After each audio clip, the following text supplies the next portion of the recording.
کہ آپ جو قرآن کی تعلیم حاصل کر رہے ہیں، آپ نے جو قرآن کی تعلیم حاصل کی ہے، اس کا کوئی اینڈ نہیں ہے، دنیا اس کا بدلہ نہیں دے سکتی۔ آپ اس بچوں کی چیز کو سمجھو۔ آج ہم کیا سمجھتے ہیں، مسجد میں امام صاحب اعلان کر رہے ہیں لیکن ہم سستی کر جاتے ہیں، چلو آج کھیل کود میں وقت نکال رہے، آپ بیٹھے رہتے ہیں آرام سے ایسے ہی کہ ہمیں لباس کا ڈھنگ، مسجد کو ہم یہ سمجھتے ہیں یہ تو ہماری فری کی پڑھائی ہے، اس کی کیا اہمیت ہے،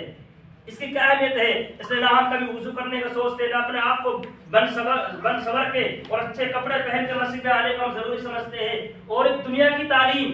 وہ بری نہیں ہے، وہ دنیا کی تعلیم، لیکن اس کا اینڈ موت پر ہے، وہ چیز وہاں ختم ہو جائے گی۔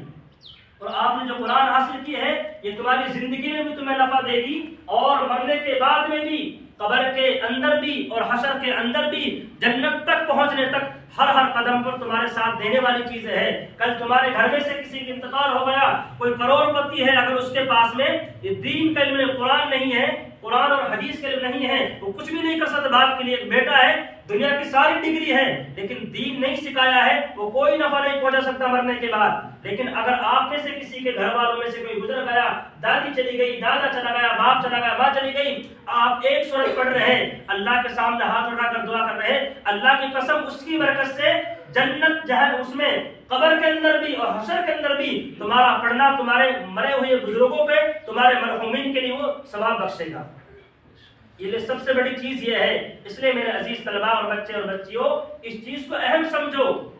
اس میں لاپرواہی نہ کرو، اس کے لیے محنتیں کرو۔ چاہے آپ کے ماں باپ آپ کو کوئی بھی کام بتائے، فوراً فجر کے بعد میں جیسا آپ کو وقت ملے فوراً مسجد میں پڑھنے آ جاؤ۔ آج تمہیں قدر نہیں ہو رہی، لیکن جب تمہاری عمر بڑی ہو جائے گی، تم کسی بھی لائن میں رہو، اس وقت تمہیں احساس ہوگا کہ ہم نے کیا کچھ حاصل کیا ہے۔ اور ایک بات بتا دینا چاہتا ہوں، ہر